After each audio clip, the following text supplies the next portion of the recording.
Vous avez le droit de ne pas être d'accord avec votre psy. Vous avez aussi le droit d'en changer si vous estimez que c'est la meilleure chose pour vous. Moi, la première fois que j'ai été chez un psy, j'avais 15 ans.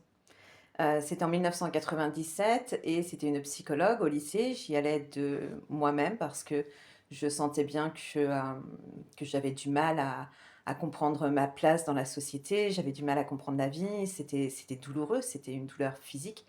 Et cette psychologue m'a dit qu'il allait falloir que je consulte un psychiatre.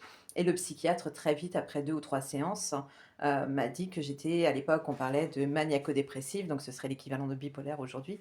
Elle m'a dit que j'étais maniaco-dépressive avec des tendances suicidaires et que donc ça allait demander beaucoup de travail pour espérer aller mieux et puis surtout, il fallait que je prenne des antidépresseurs.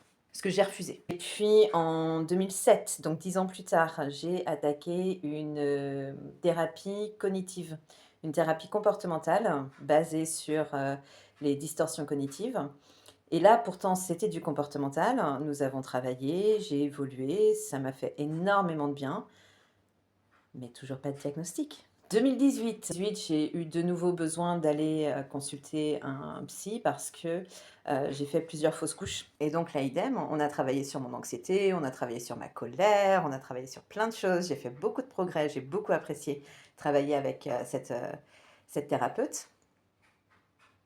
Toujours pas de diagnostic.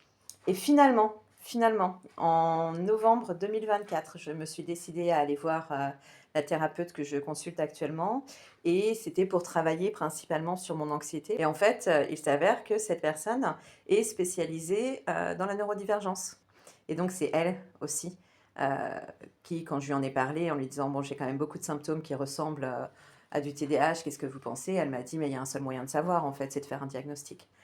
OK, la réponse, elle est là, elle est quelque part pour vous, mais d'avoir le diagnostic qui correspond vraiment à votre santé mentale, à votre état d'esprit, c'est important parce que il n'y a que d'avoir le bon diagnostic qui pourra vous aider à vraiment aller jusqu'au bout du cheminement pour être mieux dans vos baskets et pour comprendre qui vous êtes et comprendre qui on est, je pense, en tout cas moi ça me semble, que c'est la base.